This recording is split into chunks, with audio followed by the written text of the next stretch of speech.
Olá, seja bem-vindo a mais um episódio do podcast Dádiva e Gratidão. A dádiva que nos remete a uma ideia de desprendimento, de entrega, de doar-se em favor de alguém ou de uma causa. Na ciência, ela é considerada um modelo de ação social, onde são estabelecidas relações de liberdade, de obrigação, de interesse e desinteresse. E é uma explosão de sentimentos como generosidade, espontaneidade, alegria e gratidão. Aqui no podcast nós vamos conhecer organizações, movimentos e vamos trazer assuntos que são do interesse das organizações que atuam aqui na nossa região. Ainda que muitas dessas ações que são para o bem da coletividade ocorram de forma individual. Eu vou fazer a minha audiodescrição. Eu sou Loriberto, homem branco, cabelo bem curtinho, olhos claros, um cavanhaque mais ou menos grisalho e eu estou vestindo uma camisa polo na cor preta. Quero convidar você para se inscrever no nosso canal no YouTube. Não deixe de curtir, de compartilhar e comentar também cada um de nossos episódios para que esse alcance se estenda mais e mais longe. Também nos siga lá no Instagram, no Facebook, no Spotify, em áudio e vídeo você pode nos acompanhar também e os cortes que a gente tem lá no TikTok. Agradecer os nossos patrocinadores, a Orplan Solutions, uma empresa de apoio às organizações, na gestão, no plano de captação de recursos, na elaboração de projetos, na captação de recursos, no acompanhamento da execução e também na prestação de contas. Siga a Orplan Solutions nas redes sociais. E também a Doar Digital, uma super plataforma para captar doações para sua organização. É um sistema inteligente, fácil e automático. Gerencie seus doadores e doações. Você pode receber por Pix, boleto, cartão e depósito de forma automatizada e economizando em torno de 80% do seu tempo nesse processo. Acesse doardigital.com.br, as redes sociais e fale com o Kleber.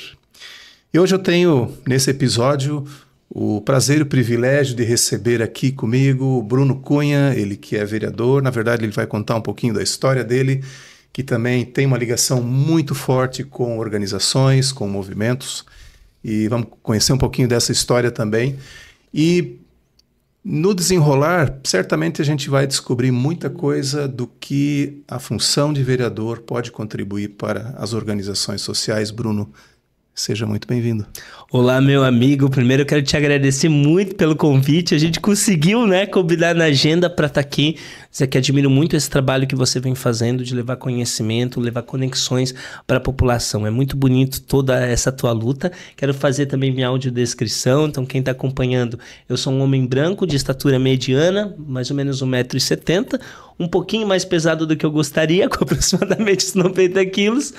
Em questão, uso óculos. Tem uma barba mal feita nesse instante, estou usando uma camisa polo azul e a gente cumprimenta também todas as pessoas que estão nos acompanhando com muito carinho.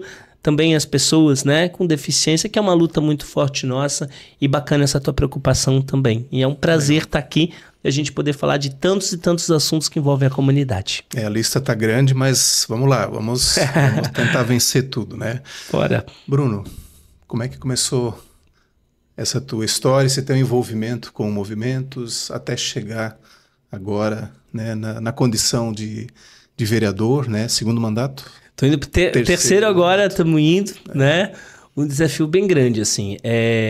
Eu sempre tive uma vontade muito grande de fazer a transformação na sociedade. Isso foi uma coisa muito intrínseca minha, assim. Desde os 15 anos, eu sempre fui envolvido em muito projeto. E quando eu fui para a faculdade depois, com 17, fui fazer faculdade de Direito, sou advogado. Na faculdade, eu me envolvi ainda mais em vários grupos. Então, quando as pessoas percebem que tem alguém que é envolvido, engajado, vão convidando para outros projetos. E quando a gente ama, a gente não consegue dizer não. Então, a gente vai assumindo responsabilidade, Então, eu comecei a me envolver em 1, 2, 3, cheguei tá envolvido em 12 projetos sociais. Eu acho que ele tem assim escrito na testa, eu sou voluntário, E as pessoas percebem isso. E aí tu começa com aquela história que tu vai prometendo para tua família, para os amigos mais próximos, que não, eu vou mais de leve, vou diminuir, mas isso não acontece. Isso é mentira, a gente vai se enganando porque é um chamado também. Eu acho que é um chamado da gente estar intervindo, da gente olhar o mundo de forma coletiva, e eu sempre tive isso muito forte em mim. E na faculdade, eu sempre fui um cara muito pacífico, então a gente tinha às vezes muitas visões, muitas brigas políticas, eu sempre fui aquele cara de procurar todo mundo para conversar e achar um equilíbrio. E aí eu fui adquirindo uma liderança que foram muitas pessoas também trazendo essa ideia para mim. Tu é um cara que tem muito esse perfil público, por que tu não se envolve muito mais na situação política? Eu também, sempre estudando direito, a minha área de atuação, né, as minhas especializações, depois fui fazer mestrado também, que foi na linha do direito público, então tem tudo a ver com todo esse envolvimento com as entidades, com envolvimento também político. E eu, no primeiro momento, era contrário a essa ideia. Eu achava que não, eu tinha muito uma ideia que grande parte da população tem de querer distanciamento da política, e a minha família também. Preferia que eu ficasse numa forma mais acadêmica, né? Então focasse depois mais no meu escritório de advocacia, eu fiz mestrado, então sou professor universitário, mais no mundo da docência, mas eu tinha uma vontade de participar. E quando eu era envolvido nas ONGs, eu sempre me deparava com a seguinte situação: chega um momento que a gente precisa de uma ajuda maior, e aí a gente tende a bater, em algum instante a gente vai bater no poder público. E quando a gente batia no poder público, tinha muita dificuldade. Primeiro porque eu percebia que tinha muitas pessoas que não estavam preparadas para entender esses movimentos e poder auxiliar esses movimentos. E via muitas vezes a falta de vontade assim, política, de fazer as coisas acontecerem. E aí, uma vez um aluno meu na faculdade chegou para mim, eu estava falando justamente das dificuldades que a gente tinha, enfim, e ele me perguntou isso. Ele falou: professor, mas o senhor não acha que o senhor que é um cara tão engajado, com tanta credibilidade, tão envolvido em coisas, que o senhor poderia participar mais ativamente numa situação política? Será que não é mais fácil o senhor estar nos bastidores e criticar que as coisas não são feitas, mas o senhor assumir a linha de frente? E aquilo mexeu muito comigo. E aí eu estava nesse conflito, e aí eu tomei, né, uma decisão de adentrar mais forte realmente. Disputei uma eleição lá em 2016, eu jamais imaginava, e quando abriram as urnas eu entrei como segundo vereador mais votado da cidade, com uma responsabilidade danada. E aí eu sempre tive uma clareza de que eu precisava usar a influência que eu tenho, o instrumento que eu tenho, como instrumento a serviço das boas causas e das entidades, e não para me apropriar de nenhuma entidade. Então, eu fiz um movimento já antes, quando eu tomei a decisão de disputar politicamente, de permanecer ajudando nos bastidores, mas não na linha de frente das entidades. Porque eu acho que quando se mistura muito a política de frente nas entidades, você acaba prejudicando muitas das causas, porque acontece essa mistura.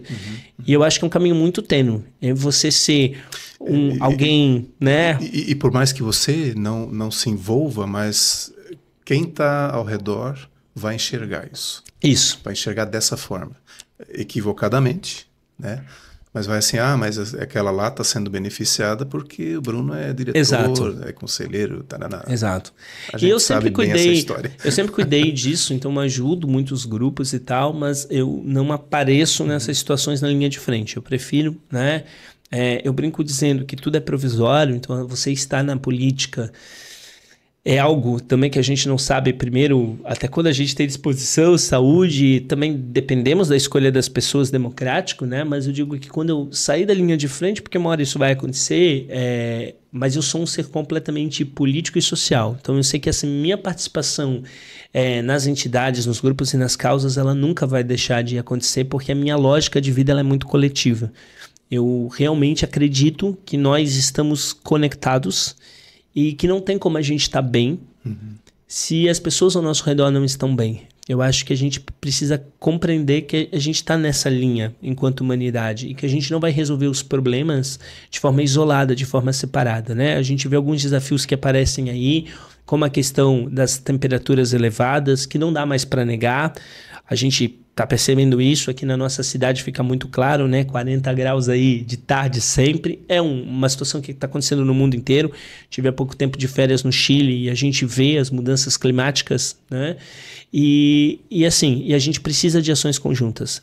Não dá mais para a gente achar que a sustentabilidade é uma pessoa sozinha que vai resolver. Não, a gente enquanto humanidade a gente tem que voltar a se conectar e a perceber que a gente só consegue avançar se a gente estiver unido, né? Então, esse processo da gente se reconectar com os movimentos sociais, com as relações das pessoas, é algo desafiador. A gente sair da nossa individualidade, do egoísmo, a gente sair muitas vezes dessa visão um pouco mais isolada e entender que a gente foca. Eu vejo que a gente foca, principalmente eu digo assim pelas relações políticas, a gente foca muito na diferença, a gente fica brigando muito no que a gente discorda. E uma vez eu falei para um amigo, eu falei para ele, eu falei o seguinte, olha, eu acredito que a gente tem 65%, 70% de concordância nos assuntos, a gente tem duas possibilidades. Ou a gente fica focando, brigando nos 30%, 35% que a gente discorda, ou a gente trabalha em cima daquilo que a gente concorda. Eu acho que se a gente trabalhar naquilo que a gente concorda, a gente vai diminuir o percentual que a gente discorda, ou pelo menos a gente vai respeitar mais, a gente vai compreender mais a lógica do outro. E eu acho que está faltando ao mundo um pouco dessa compreensão, dessa sensibilidade, sabe? De respeitar também o fato de que às vezes as pessoas pensam de forma diferente que a gente e tá tudo bem, né? Mas a gente não perder os nossos valores do respeito. Eu acho que o respeito é algo que tem se perdido muito na sociedade e isso é muito complicado. Eu acho que essa é uma frase muito interessante, né? Briga-se pelo pouco e se esquece de batalhar e trabalhar em conjunto pela parte maior, digamos, né? Isso faz sentido porque a gente está passando agora por uma experiência de núcleo de entidades lá na CIB.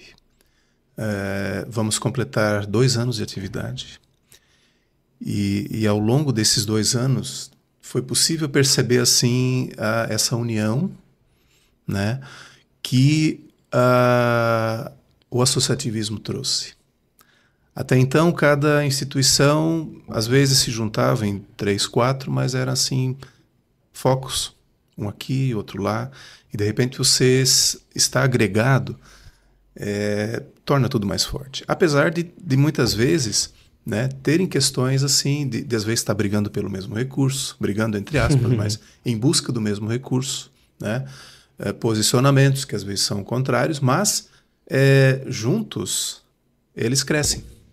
Com certeza. Juntos crescem, se fortalecem e ganha todo mundo, né? Então não briga mais por aqueles 30, né? Não, vamos brigar pelos 70, né? Que é o que importa. E que é o que vai manter todo o funcionamento, né? 30 não mantém. Distancia, quebra. Com certeza. Né? E enquanto que os 70 é bacana. Eu até vou tomar nota aqui, porque Imagina. Isso aí vai ser referência. É uma lógica, assim, que eu percebo, né? Da gente encontrar um caminho para a gente ir junto. Eu acho que a gente está num momento onde as pessoas, às vezes, elas focam muito na briga, elas focam na discordância. E eu faço esse convite a todos nós. E isso não é um processo fácil. Sim. É um processo que, às vezes, quando a gente olha, a gente também está envolvido nisso. Então, a gente tem que realinhar as nossas ações, os nossos comportamentos e os nossos pensamentos para a gente procurar o ponto que nos une. Eu acho que é isso. As diferenças, elas sempre vão existir porque a sociedade é plural, é diversa e que bom que é assim. Eu sempre faço uma analogia, que bom que o mundo é colorido, né? Por quê? Porque a gente tem várias cores. Imagina que triste seria se a gente olhasse o mundo. Eu amo azul. Inclusive, os estudos mostram, né, que a cor preferida de 50% das pessoas. O azul costuma ser a cor preferida. Eu amo azul, mas eu não queria um mundo só azul. Né? Como é bom a gente olhar e ver outras cores, outros contrastes. E eu acho que a gente tem que começar a perceber isso. E entender que é normal que as ideias se choquem. Só que as ideias, elas podem brigar, as pessoas não precisam. Né? Eu acho que isso é muito importante. E da gente que acaba tendo visibilidade, que acaba tendo liderança, botar isso nesse momento. Porque eu acho muito triste a gente ver famílias brigando por opiniões diferentes, por divergências políticas. Eu vejo isso de uma forma muito próxima, até na minha família. Eu acho que a gente precisa mudar essa lógica na sociedade. E a gente precisa, sobretudo, entender o ponto que nos une. Eu sou um cara muito objetivo e pragmático nesse sentido, principalmente na discussão política, porque eu acho que a gente perde muito tempo com os assuntos que são triviais, que são irrelevantes, que não vão nos levar a lugar nenhum. Gasta dentro energia. De brigas ideológicas, gasta energia, gasta recurso público, e os problemas reais ficam lá parados e sem soluções, sabe? E eu sou um cara muito assim, não me importa se é de linha tal, se é de ideologia X, se é de partido Y. Eu acho que quando a gente tem a oportunidade de estar um mandato eletivo, a gente tem a oportunidade de ter um instrumento de modificar a vida da sociedade, a gente tem que ter a capacidade de sentar numa mesa e construirmos conjuntamente um objetivo comum e trabalharmos em cima desse, né? Uma vez, uma pessoa me perguntou, até falou assim, nossa, mas tu é um cara muito diplomático, enfim, mas tu vai lá em todas as secretarias, conversa com os secretários, tu gosta de todo mundo? Eu falei, gente, a questão não é essa. É claro que eu tenho os meus posicionamentos, tem pessoas que eu não concordo, que eu não gosto das atitudes, que eu discordo. Mas eu preciso entender que a partir do momento que eu estou lá numa reunião, eu não estou representando o Bruno. Eu estou representando o problema da Dona Maria, do seu José, do seu João. E não me importa se a pessoa que está do outro lado pensa de uma forma diferente. Eu tenho que ter a capacidade de, naquele momento, botar o problema daquela pessoa que me procurou como a prioridade e de fazer um processo de convencimento e de chamado para que a pessoa que está na minha frente também trabalhe naquele sentido. É isso que importa. Quando a gente sai da sala, as visões de mundo elas são diferentes e está tudo certo. Mas acho que a gente tem que entender o foco, sabe? O foco de fazer as coisas serem melhores para a comunidade. Isso é um desafio civilizatório. E a gente precisa retomar esse passo, não só na política, claro, né? Por eu estar sempre na atuação, sempre trago onde está acontecendo esse turbilhão de brigas, enfim. Mas acho que a sociedade como um todo, e nos mais variados segmentos, a gente tem que fazer o convite para pensarmos mais no que nos une do que focarmos tanto no que pensamos diferente. Tu trouxesse um ponto que eu estava me lembrando agora de alguns episódios que infelizmente racham muitas vezes entidades por esses posicionamentos. As pessoas brigam, a causa ficou de lado. Isso. E aí, por as pessoas brigarem, há divisão. E aí, as duas ou três que, né, dividiram ali, todas ficam fracas. A causa fica fraca. Né? Isso é ruim para todo o cenário, né? Todo o contexto, né? Todo esse ecossistema de terceiro setor que a gente atua tão batalha por ele acaba saindo fragilizado. Com certeza. Em vez de fortalecer. Então, assim, é um ponto de fato, assim, pessoas vão ter as suas divergências. E isso desde que o mundo é mundo, é assim. Né? O que a gente precisa é aprender como lidar com isso. Eu acho que a gente tem que tu trouxesse o ponto também, é o respeito. Respeito, parte dali. Cuidar com os egos, porque eu acho que nós humanos temos em níveis diferentes, mas temos nossos egos e a gente tem que saber trabalhar com esses egos, né? E saber também trabalhar, quando a gente vai principalmente para os movimentos coletivos, enfim, trabalharmos de fato a essência da democracia. Porque é fácil a gente dizer que a gente defende a democracia quando a gente ganha, mas difícil é quando, por exemplo, nisso, né? A gente vai para uma decisão coletiva, às vezes de um caminho, de um projeto, e a gente é voto vencido. Isso acontece. E a gente tem que entender que o conceito da democracia é um conceito muito importante, é um conceito que não pode a gente defender apenas quando nos interessa. A gente tem que ter ele claro em todas as situações, né? E fazer os esforços para entendermos isso, né? E a gente nunca vai alcançar 100% do que a gente quer. Mas a gente... E é uma coisa que eu sempre me questiono, sabe? Me questiono porque eu também fiz um esforço pessoal muito grande, né? Botei muitas vezes o meu próprio escritório de advocacia, minha própria carreira acadêmica num segundo plano pela minha dedicação à cidade. Desde que eu assumi o compromisso lá na Câmara, assim, eu nunca faltei uma única sessão, então eu sou um cara muito presente. Eu faço isso porque eu amo a cidade, porque eu recebi a confiança das pessoas. E aí às vezes eu olho e falo assim, cara, eu não vou conseguir fazer tudo que eu quero. Tem coisas que eu sei que não dão.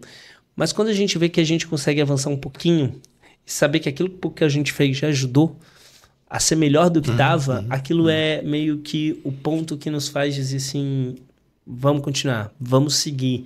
Né? E eu acho que para todos os movimentos, para todos os grupos, é isso, é esse estímulo que a gente tem que procurar.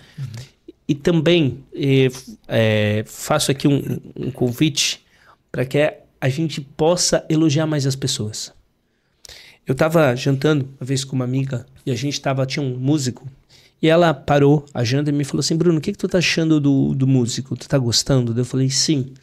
E ela falou, por que a gente não vai lá elogiar ele? Porque é o seguinte, se a gente não estivesse gostando, muito provavelmente a gente já teria reclamado, né? A maioria das pessoas teria feito alguma reclamação. Mas a gente ou na perdeu... hora de pagar, né? Na hora de pagar, alguma coisa assim, a gente teria reclamado. Mas a gente não faz esse ato. E nós, seres humanos, gostamos. É tão bom quando alguém chega e diz assim, poxa, né? Alguém chega pra ti e fala, ó, tô acompanhando o teu trabalho, acompanhando o teu projeto e tá legal, tá bacana, tô vendo lá o podcast. Não é uma coisa gratificante. E eu acho que muitas vezes a gente não fala o positivo, a gente só fala o negativo. E se a gente jogar mais o positivo, acho que a gente vai também impulsionar as pessoas a estarem mais felizes, estarem mais seguras, estarem mais animadas para seguirem aquilo que está dando certo. Acho que a gente também tem que mudar um pouco o nosso comportamento nisso. Com certeza. Aproveitando essa tua fala de que da dedicação para o município. Uma das coisas que eu anotei aqui para te perguntar e a gente conversar sobre é o papel do vereador no relacionamento, especialmente com as organizações, né? Qual é o limite dos pedidos e da atuação do vereador? Até para explicar para as pessoas, né? Muita gente faz esse questionamento para mim, Bruno, quais são os instrumentos que a gente tem? Basicamente, lá no nosso dia a dia, a gente tem 3 instrumentos, tá? A gente tem... só assim, é que tem gente que acha que o vereador pode tudo, né? Sim, meu Deus do céu, e como tem, no WhatsApp tem, e às vezes não entende, acho que é uma vontade nossa, a gente é até xingado por coisas que não estão ao nosso alcance, né? Então é muito legal tu me fazer esse questionamento, porque é uma possibilidade até de trazer isso claro para as pessoas. Então a gente tem as leis. Podemos legislar sobre tudo? Não. A Constituição brasileira é uma Constituição que ela traz uma pequena capacidade para os municípios. Então os assuntos prioritários, os assuntos mais importantes acabam ficando para o Congresso Nacional e às vezes uma outra parte para a Assembleia Estadual. E aí a gente tem um problema, porque a gente tem um Congresso Nacional que é muita lacração, que é muita briga, que é muito recorte de internet e a gente não consegue avançar certos projetos. Dá um exemplo concreto aqui. Eu fiz uma legislação aqui na cidade que regulamentava os animais em condomínio, porque tinha alguns prédios, enfim, que faziam proibições genéricas dos animais.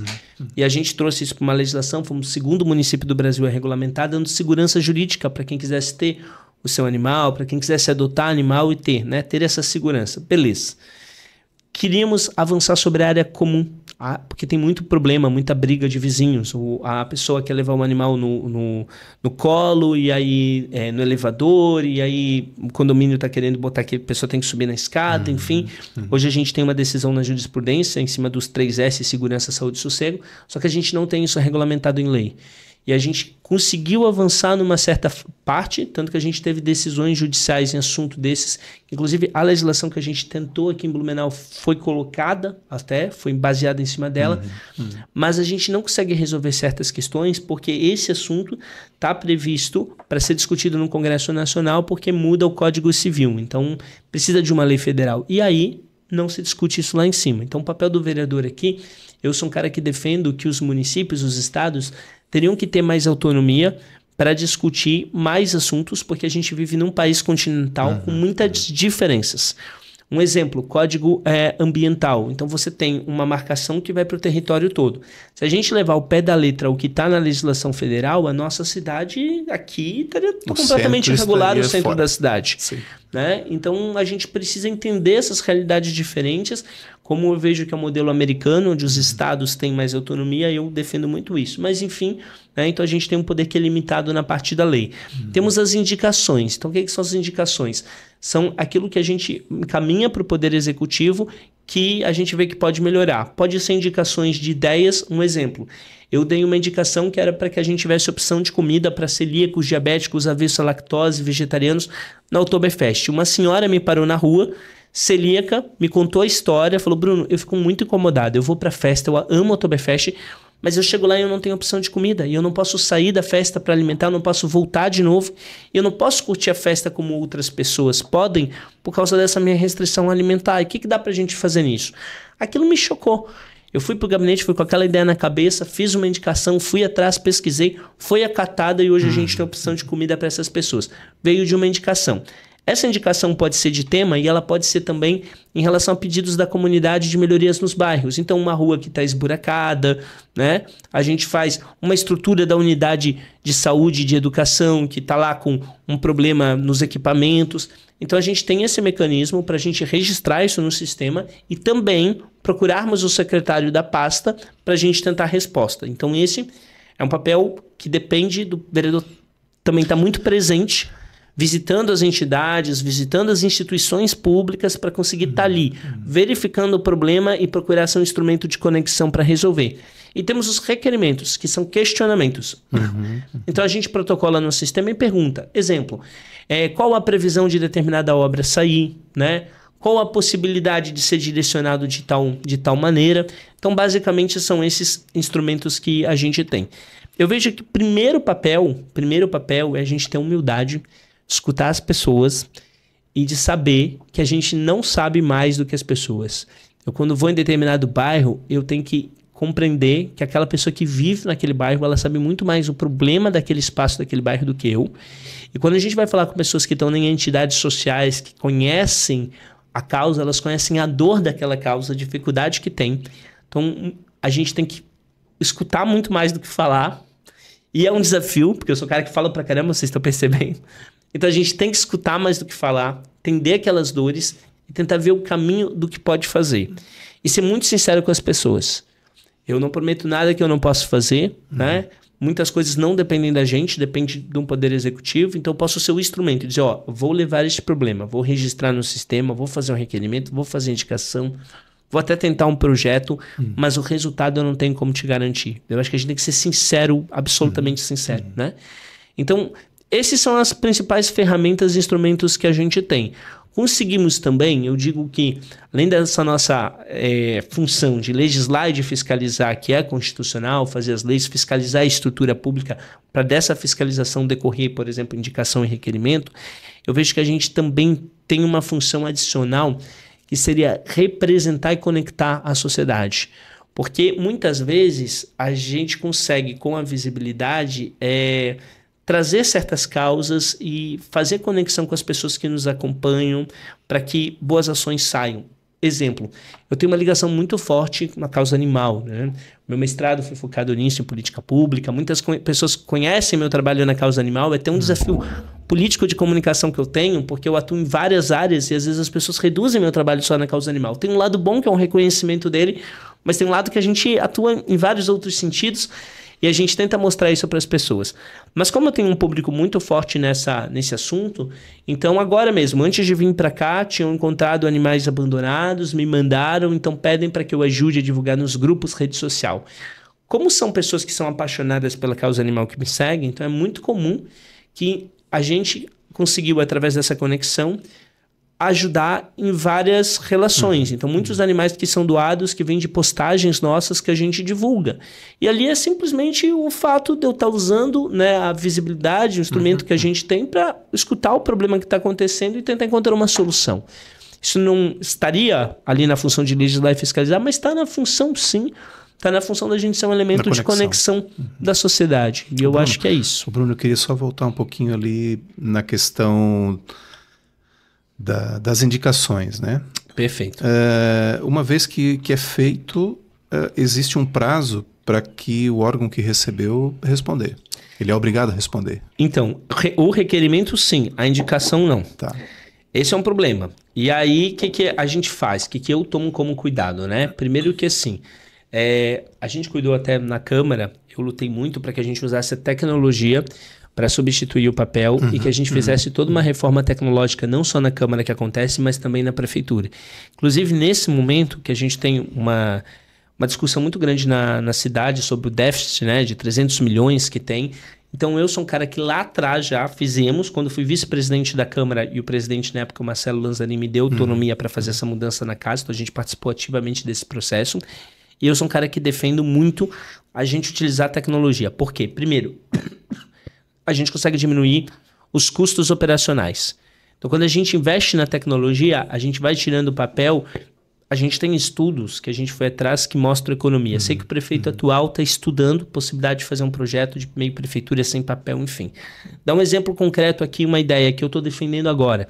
A gente foi atrás e descobrimos que a impressão do IPTU, aquele carnê de IPTU, quando é mandado para casa de todo mundo na cidade, ele tem um custo operacional de mais ou menos 1 milhão, 1 milhão e 200 mil. Várias cidades brasileiras estão discutindo não imprimir mais, as pessoas usarem a tecnologia, e aquelas pessoas que têm mais dificuldade, que são também de outras gerações, a gente sabe desses desafios que tem, Poder público também auxiliar com servidores de carreira, com totens em prefeitura. É uma ação simples, mas que pode gerar uma economia de mais de R$1 milhão. Então a gente tem por ano. Por ano. Então, assim, é muita coisa. Sim, então a gente tem que pensar nessas soluções. E quando a gente usa a tecnologia, a gente faz com que aquela situação que foi feita possa ser acompanhada num sistema. Então, quando eu registro uma indicação, eu tomo um cuidado de já especificar para que secretaria ela vai. Eu treino todo o meu gabinete para isso. Por quê?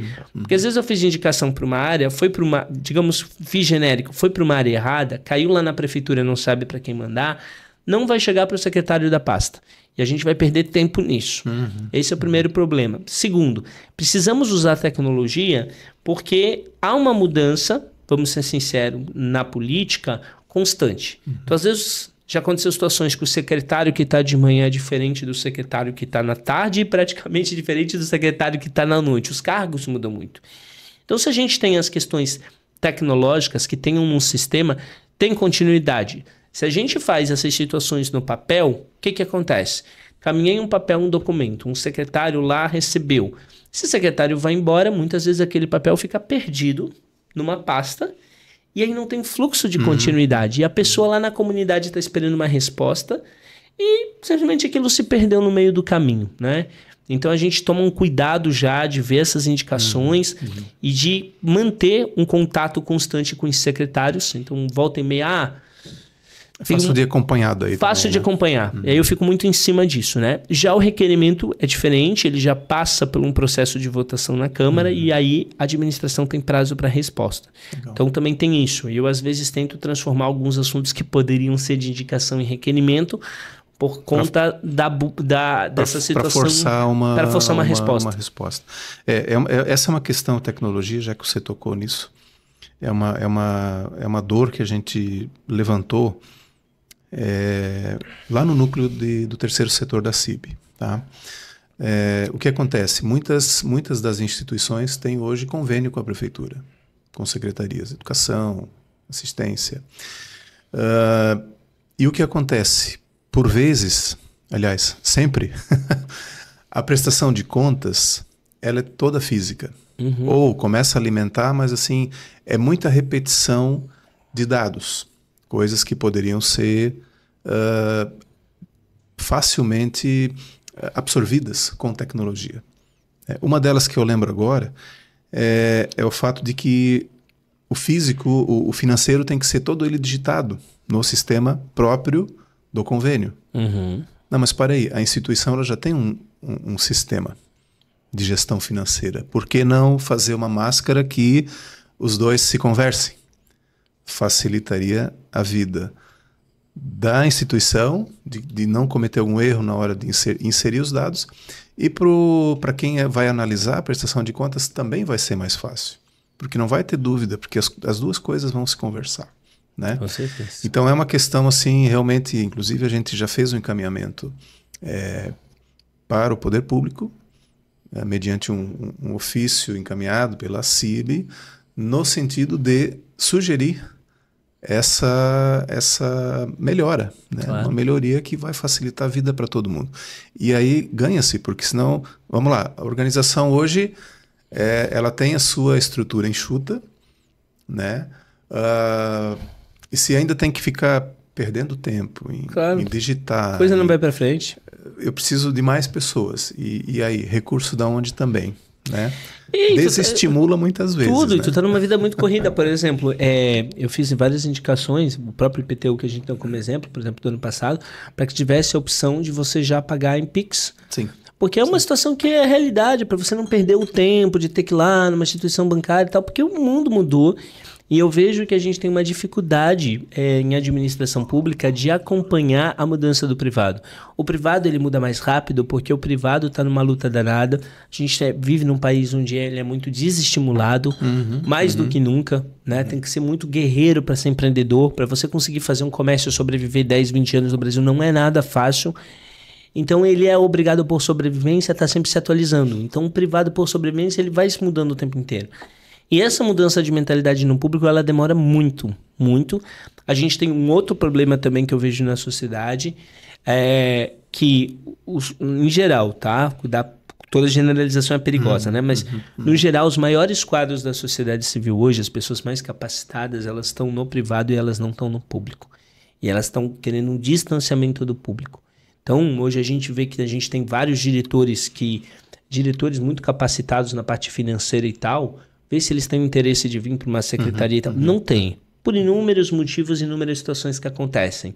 Então, a gente também tem que tomar um cuidado para a gente estimular pessoas boas e capacitadas para virem para o público, para que a gente tenha esses serviços com qualidade. Eu digo isso porque quando eu converso, por exemplo, com muitas pessoas que são amigos, pessoas próximas, às vezes me perguntam, mas, poxa, tu não acha que é mais interessante tu focar só no teu escritório lá e não tá?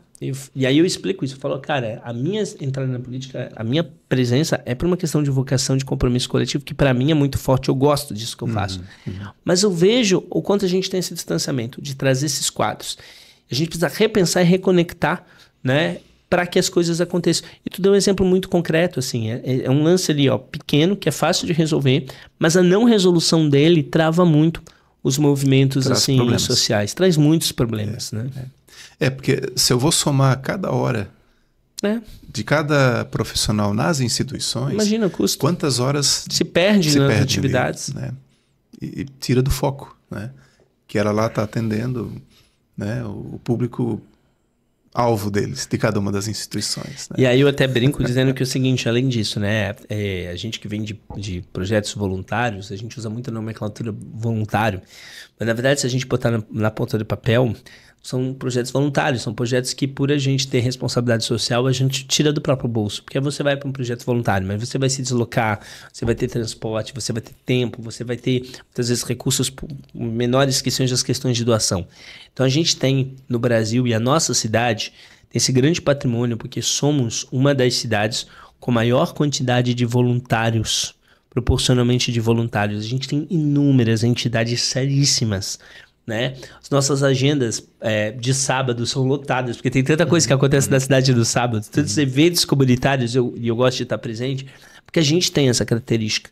E a gente tem que entender como que um poder público se comunica melhor com as entidades, respeitando a autonomia e a liberdade das entidades, não se apropriando delas, mas entendendo que tem algumas situações que só tem como acontecer nesse terceiro setor, e como tem situações que não tem como, tem que o poder público assumir o comando e tem que o poder público ser um instrumento de continuação do trabalho nas entidades, porque as entidades travam, né, em não ter o poder estatal, poder coercitivo, e precisa sim da ajuda do poder público. Eu acho que a gente tem que melhorar essa conexão e a tecnologia, pensar de uma forma mais moderna e inteligente com os instrumentos que a gente tem, facilitem muito isso.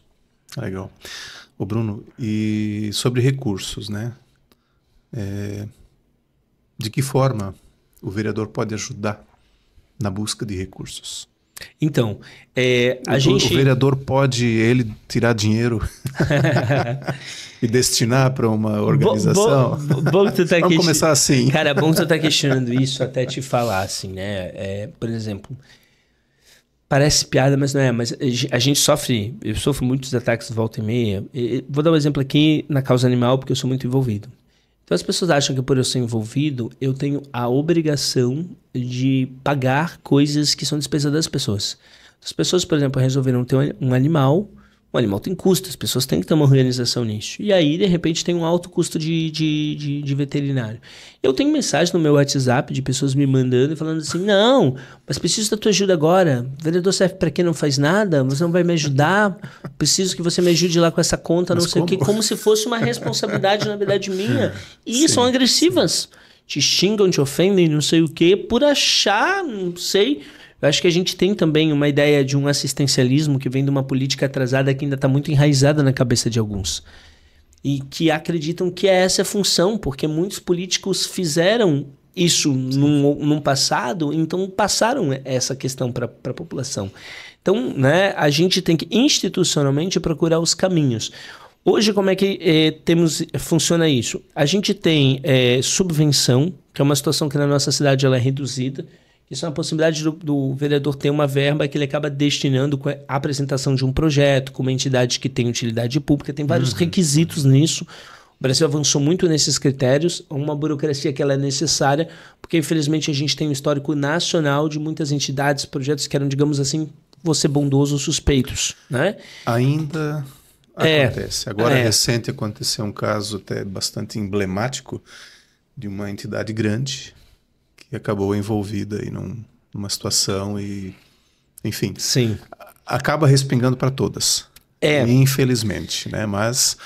E claro, como você está lidando com um dinheiro público, né? Um dinheiro com pagamento aí de toda a comunidade, você tem que ter os mecanismos de transparência realmente avançados, né?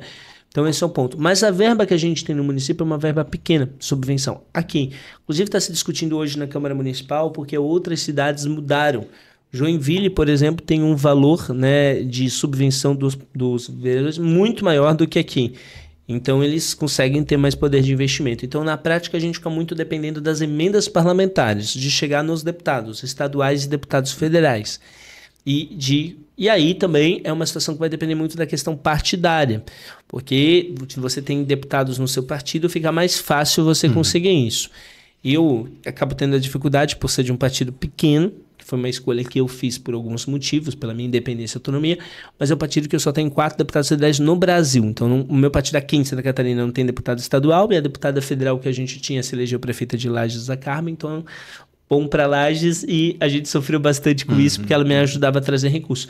Mas eu entendo agora, até as pessoas me questionaram, nossa, mas você não tem um deputado do seu partido e você está conseguindo trazer recursos para a cidade aqui. A gente conseguiu com um deputado estadual 200 mil para encaminhar para instituições de ensino na cidade, está bem avançado isso, em breve isso já vai estar funcionando aqui, está nos trâmites finais, e conseguimos agora essa semana 300 mil com o deputado federal. Por quê?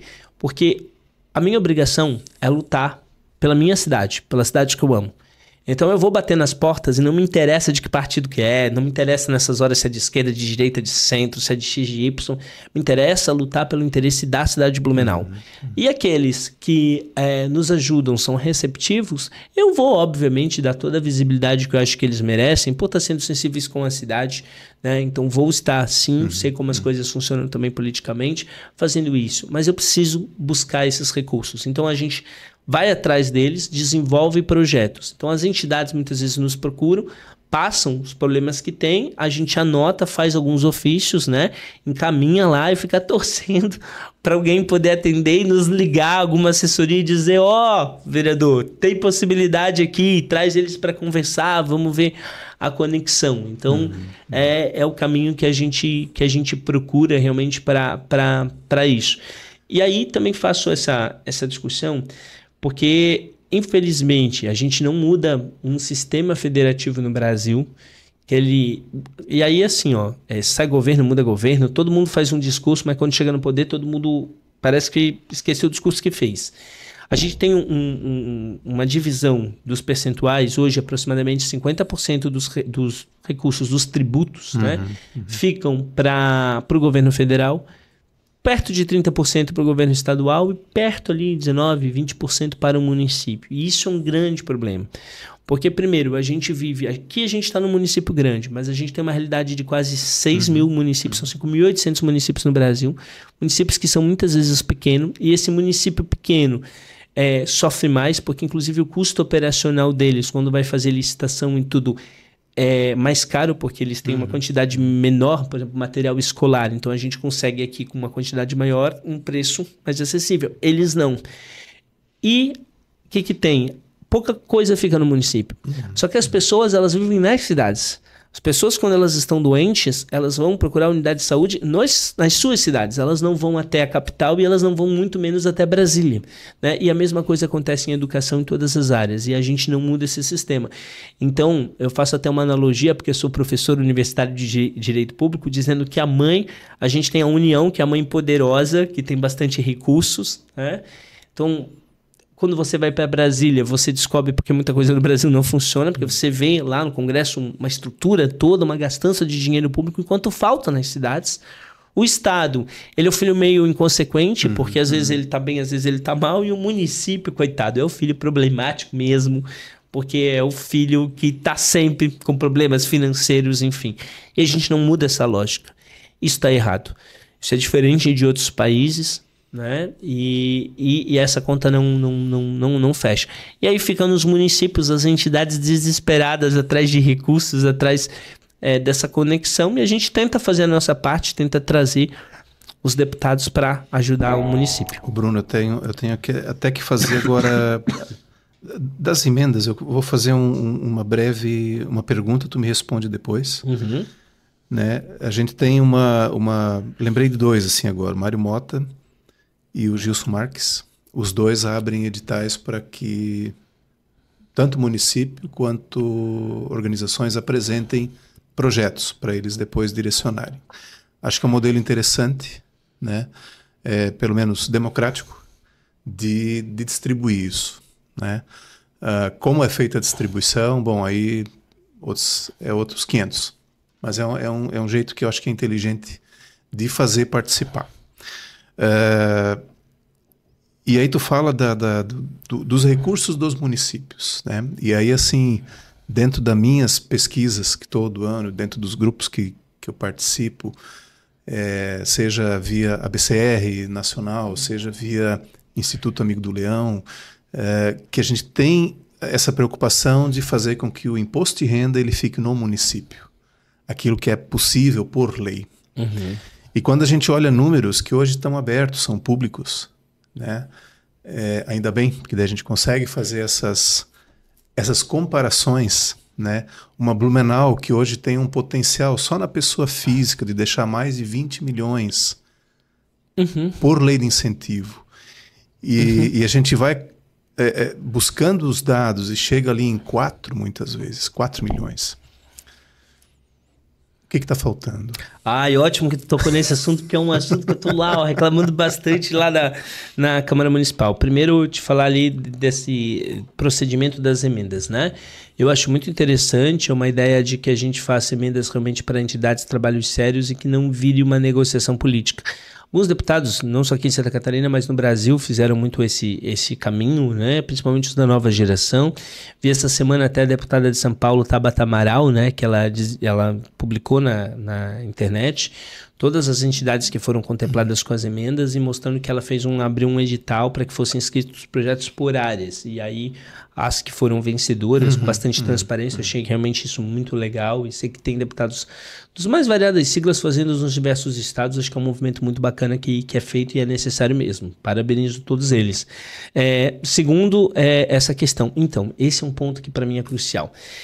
Existem recursos que podem ficar no município por percentuais que a gente tem, e o imposto de renda você tem possibilidade, você tem recursos, por exemplo, que envolvem aqui o FIA, enfim, isso. O que eu vejo que falta? Eu já fiz como vereador várias indicações.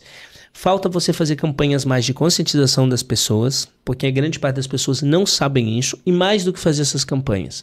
Eu vejo principalmente pelas empresas, você tem que pegar uma parte técnica contábil da prefeitura, você tem que pegar lá, se você tem no município, para mim é fácil de resolver, você tem o número das principais empresas da cidade, o que você tem que fazer? Você tem que ir lá e mostrar para elas, porque o que eu percebo no empresário? Muitos empresários não adotam, não porque não querem, eles preferem deixar o recurso na cidade do que botar o recurso lá na União, só que eles têm medo disso ser feito de uma forma errada e deles ter que na prática pagar 2 vezes. É isso aí, tô jogando bem a situação que acontece. Então, o que a gente precisa? A gente precisa ir com um setor técnico e não político, um setor técnico com credibilidade, ir nessas empresas todas e mostrar que aquele dinheiro que eles estão pagando lá em cima podem ajudar a financiar um projeto das diversas áreas. Entidades que envolvem na parte social, com criança e adolescente, como a gente tem exemplo na parte esportiva, né? Você pode botar em modalidade. Então, para o empresário pode ser muito positivo, porque além de ajudar a incentivar o esporte aqui, ele consegue também divulgar a marca dele. Então, vale a pena. Sim. Só que ele tem uma insegurança. Porque você fica naquela situação, e eu compreendo bem, dizendo o seguinte, cara, mas eu pago aqui. E vai que dá um BO nessa situação. Então, existe esse sentido da insegurança, que eu já escutei isso de vários empresários. Então, a gente precisa fazer um trabalho não só de conscientização da pessoa física, sim, mas a gente precisa também ir atrás dessas grandes empresas para poder fazer isso. O número, digamos, em reais das empresas é um tiquinho maior, né? Porque a gente acompanha um pouco do que acontece, dos dados que a gente tem. Hoje, Em breve, na verdade, vai ter. Eu já tenho acesso porque eu estou participando junto na pesquisa. Que legal, até tu me manda depois, que eu quero divulgar isso. Mas essa eu não posso. Essa sigilosa, essa é sigilosa por enquanto, mas daqui a pouco vai ser pública. Sim. Onde a gente vê grandes empresas aqui da nossa região, do quanto elas deixaram de deixar no município.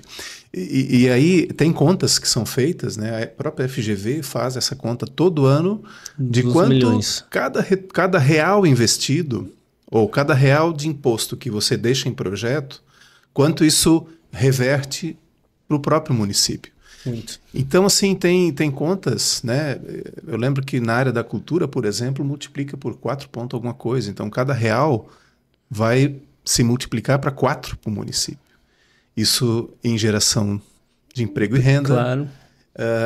Movimentação da economia e mais interessante, gera novos tributos. Claro. É um efeito multiplicador. Claro, multiplicador, porque você faz com que esse dinheiro fique aqui e vai gerando, né, até, enfim, muitas dessas atividades têm pagamento de imposto, como tu falou, então sabe que uma questão que tu levantasse assim, o setor técnico da prefeitura, contábil, é importante a participação dele. E nós temos aqui, eu vou falar por Blumenau, porque eu conheço bem a turma da Receita Federal aqui, que eles estão super abertos para orientar nesse sentido também. Né? Então você veja que o principal medo, muitas vezes, é cair na malha. Claro. Né? Seja ela física ou jurídica, enfim. Mas se a própria Receita vem e diz, né, gente, façam, estimulam a fazer, né? Então, assim, ainda precisa alguma outra coisa esse acontecer. Papel, é aí que eu te digo, o papel de liderança de conexão, de conectar todo mundo, né? De conseguir chamar todos os atores envolvidos e procurar essa segurança jurídica. Para ter segurança jurídica, a gente tem que envolver o Ministério Público. Vamos chamar o Ministério Público para conversar, vamos chamar Receita Federal, sim, vamos chamar... Né? Então eu vejo que o poder público precisa avançar muito nesse contato. E todas as vezes que a gente depende um pouco desse contato, que envolve às vezes várias esferas, envolve mais de uma secretaria, envolve mais de um ente federativo, o município tem que falar com o Estado, tem que falar com o governo federal, a gente encontra muitas dificuldades.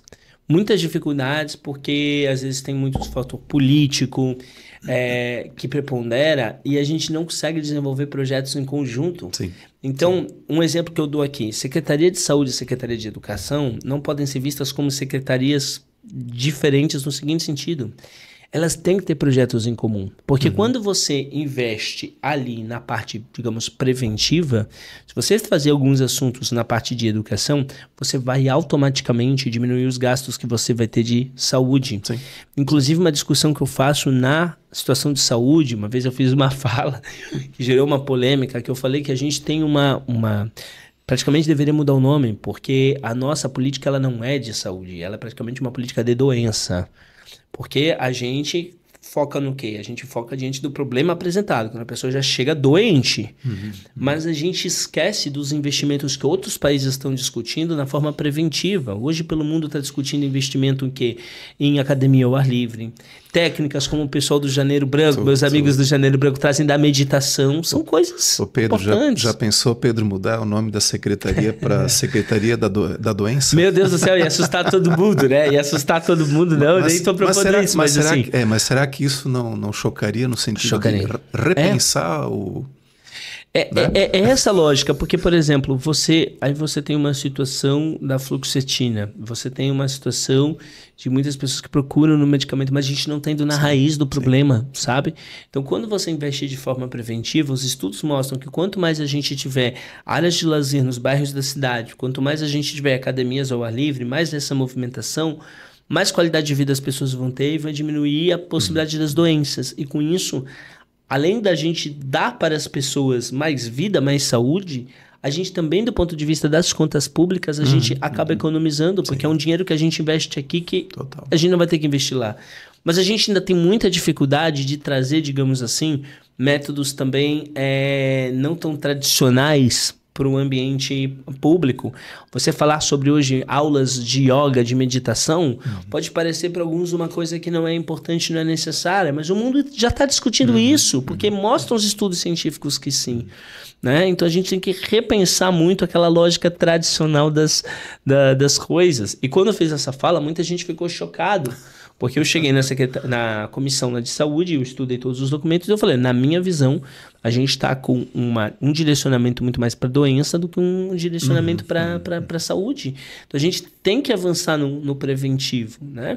Como essa situação da saúde mental, gente, tá caótico, né? As pessoas, elas estão níveis de depressão, níveis de situações, né, dos tabus que a gente tem de falar de assuntos seríssimos e complicados, né, como o próprio suicídio, mas que a gente acaba percebendo que estão aí muito presentes na sociedade e a gente tem que, de alguma forma, tentar mudar essa realidade. A gente tem que entender como é que a gente pode mudar, porque a política atual não está funcionando.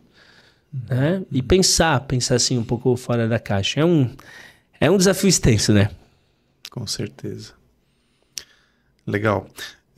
Bom, então assim, o vereador pode até ajudar, né? Vamos voltar lá na parte dos recursos, né? Mas o vereador em si, ele não tem o dinheiro. Exatamente. Ele não tem o cheque, né? A senha da conta. E é bom até fazer esse esclarecimento, porque muita gente acha às vezes que é uma vontade nossa e não é, né? Não sabe como funciona essas questões. E os processos são morosos, então para você conseguir os recursos, enfim...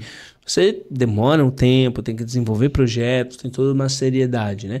No geral, as entidades que já estão acostumadas, elas já sabem disso, elas entendem e compreendem essas etapas, né? Às vezes as pessoas fora que, né, entendo que acham que as coisas são um pouco mais fáceis.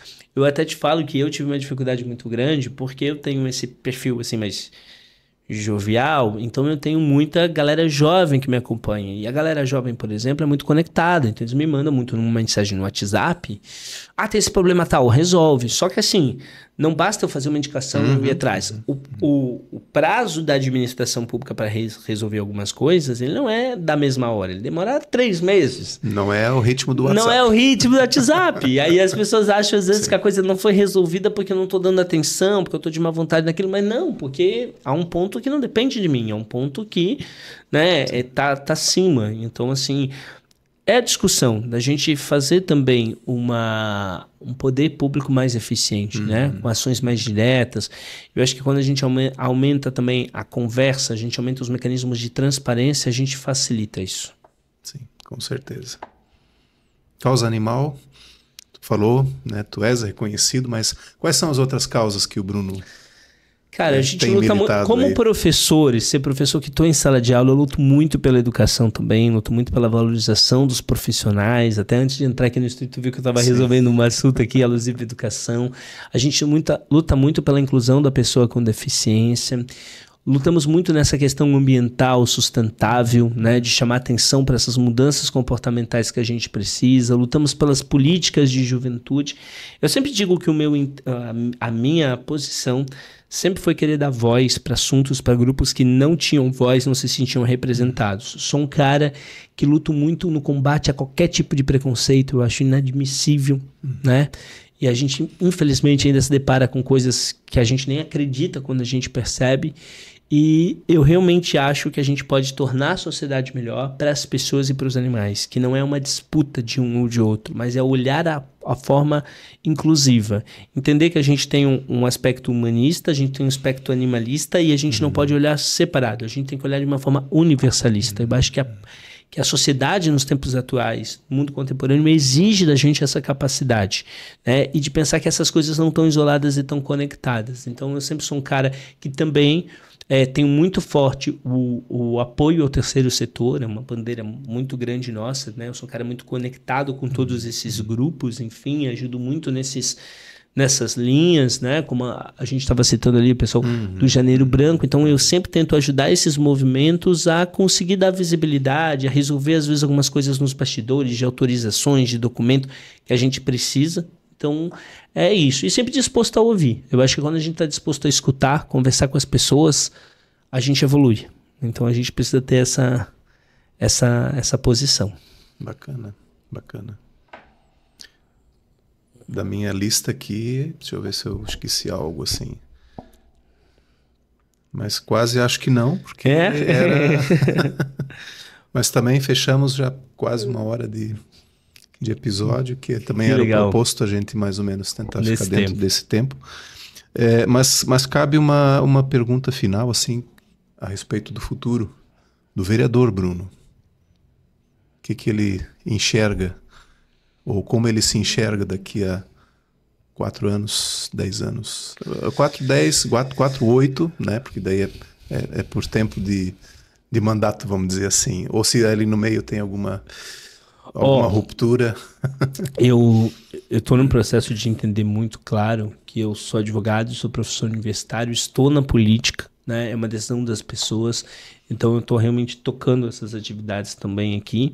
E assim, politicamente, eu acho que a gente chegou num momento muito legal com o 3º mandato, com esse reconhecimento das pessoas. Eu vou ser sincero contigo, eu tenho um desejo da gente dar um passo a mais. Eu acho que eu não fui na eleição passada, né? Quando a gente foi vereador mais votado, eu não disputei, eu achava que não era a hora ainda. Eu tenho um desejo, eu acho que a gente já tem experiência, que a gente tem vontade. Eu sei que muita gente está me estimulando para isso, está dizendo que chegou a hora, a gente precisa disso.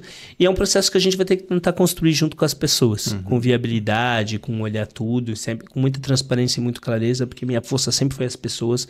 Não sou um político com a estrutura que muitos têm, não. Sempre foram as pessoas que confiam, as pessoas que estão junto. Então eu sempre mantenho esse diálogo muito forte com as minhas bases, para que a gente possa dar esse passo. Também é um desafio meu, né? Estou montando também uma nova geração. Então não estou pensando em sair da linha de frente, gosto de estar participando, amo estar como vereador, né? Gostaria muito de ter uma oportunidade em algum momento de estar como deputado, sendo muito franco, muito sincero, mas também estou trabalhando junto comigo uma nova geração, com o objetivo lá na frente, quem sabe, da gente ainda continuar, mas da gente também trazer novas pessoas para ocuparem essas cadeiras. Então eu estou preparando algumas pessoas que eu vejo que têm potencial para que possam estar ocupando essa linha de frente, porque eu acho que tudo também é cíclico. Acho que quando você desenvolve um trabalho, você espera que ele seja reconhecido e que ele possa dar um passo a mais. Então a gente gostaria muito de dar esse passo a mais, mas trazer junto com a gente toda uma nova geração. Porque eu acho que é isso, é deixar sementes, né? Então eu sempre tive isso uma clareza, de não ser um projeto individual do Bruno, legado. Eu não quero simplesmente sair da política, o Bruno deixou de ser vereador, beleza, tá tocando as coisas dele, mas aquilo que ele representa deixou de ter voz. Não, ao contrário.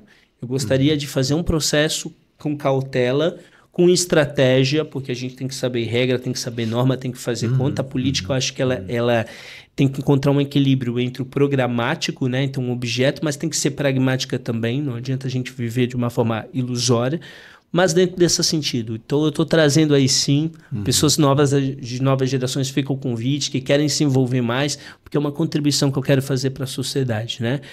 Tudo é provisório, uma hora eu não vou estar, mas eu quero olhar e saber que eu deixei sementinhas. Então, estou nesse processo aqui de um lado, me sinto hoje preparado para a gente subir. Eu acho que está numa hora, estou num momento muito bacana de amadurecimento de tudo. E, ao mesmo tempo, estou criando aí uma geração do bem e que eu quero ajudar para poder seguir esse passo mesmo, para a gente não desistir de fazer a diferença no setor público. Maravilha. Ele quase já deixou a frase final que eu vou pedir. Manda bala aí. Mas eu ainda vou, assim... falar assim que... desde o teu primeiro mandato, tu tens sido uma referência respeitosa, né? Acho que por isso tu tens esse carisma todo e o carinho de muitas pessoas, né? A gente percebe isso. E... obviamente, alguns encaminhamentos que a gente já conversou no passado foram também adiante, né?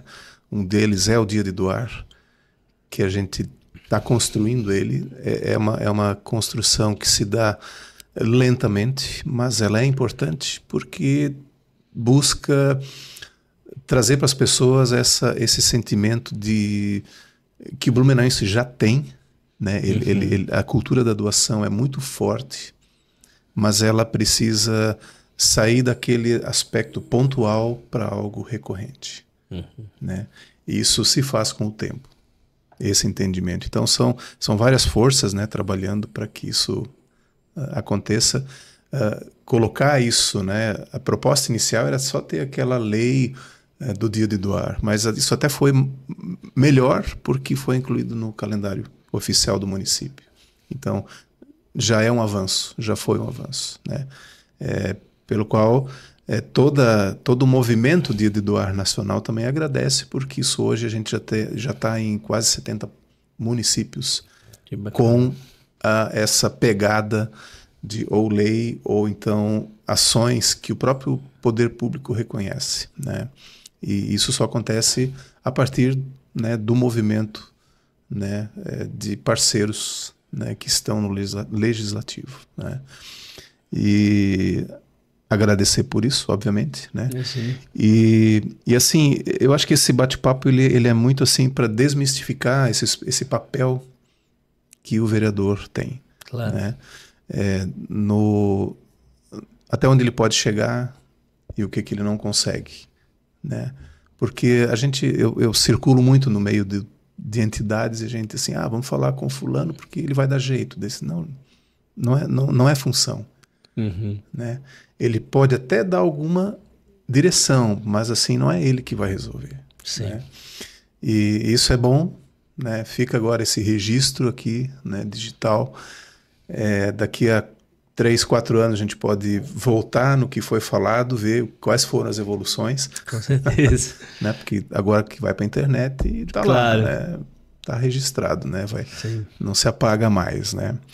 E Bruno, te agradecer muito. Tá? Imagina. E eu queria que você deixasse uma mensagem final para quem nos acompanhou até aqui. Aliás, nós temos uma palavra-chave para deixar aqui depois. E a palavra-chave vai ser o nome da tua mãe. Olha, Mônica. Mônica. Então, quem nos acompanhou até aqui, né, e deixar registrado, né, deixar registrado aqui nos comentários depois, o nome Mônica vai ganhar um presente, o primeiro, na verdade, que deixar registrado vai ganhar um presente do podcast, que é uma surpresa. A gente depois faz os encaminhamentos. Te avisa, obviamente, né, dessa questão também. Que legal. Primeiro dizer que do dia da doação, méritos totais teus, parabéns por toda a movimentação, por articulação, por você ser um cara que realmente eu tenho uma admiração muito grande, que luta para fazer a diferença. E que bom que a gente tem pessoas como você, é um grande patrimônio que a gente tem. Então, parabéns, o nosso dever é só escutar e tentar ajudar no que for possível. Em relação à mensagem para as pessoas, a mensagem que eu quero deixar nesse momento é de que a gente procure estar bem. Eu acho que a gente tem que cuidar da nossa saúde e para que a gente possa ajudar os outros. E uma mensagem de respeito. Eu acho a gente olhar a sociedade com muito cuidado, com muita cautela, e da gente procurar sempre esse ponto de conexão, entender as diferenças. A gente está num momento ainda de muito ódio, sabe, de muita briga, de muita polarização, mas que essas discussões não nos levam a nada, que a gente buscar dentro da gente o nosso melhor, a gente evoluir, porque eu acho que a gente está aqui para um processo de evolução, acredito muito nisso, que a espiritualidade nos protege nesse sentido, e da gente entregar o nosso melhor para o outro, porque eu acho que quando a gente faz esse movimento de entregar o nosso melhor, a gente cria um movimento muito forte nas outras pessoas também. Eu acho que a gente cria uma sinergia que faz a diferença, né? E a gente não desistir da gente construir uma sociedade, um mundo melhor, porque ele é possível, porque no fundo ele reside no coração nosso. Então vamos trabalhar conjuntamente para isso, e muito obrigado pelo espaço, fico à disposição também, quem quiser acompanhar mais ideias, enfim, segue nas redes sociais, faço o meu jabá, Bruno Cunha Blue, segue lá, e aí a gente deixa aqui o Instagram, então beleza, e estamos sempre à disposição também. Aí, agradeço muito a todas as pessoas que estão sempre me incentivando nessa luta social e política, e mãe, te amo. Legal. Então é isso, seguir Bruno Cunha Blue. Né? No Instagram, a gente deixa depois registradinho aqui. E também, aliás, antes de eu encerrar aqui, eu quase ia esquecendo. E ó, fica uma lembrancinha. Que legal, que lindo. Dádiva e Gratidão, podcast. Aí do nosso... Que legal.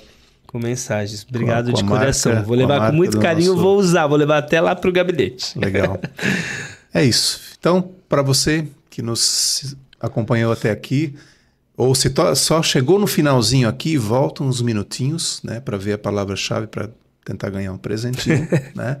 E não deixe de curtir, comentar e compartilhar esse conteúdo e os mais de 140 vídeos que a gente já tem publicado aqui no canal, porque tem muita história inspiradora, tá? E quanto mais a gente divulgar isso, mais a gente digamos assim, contagia, né, com essas histórias bacanas de exemplos de superação. Tem muita história de superação, né?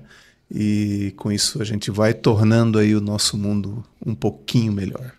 A gente se vê no próximo. Tchau, tchau.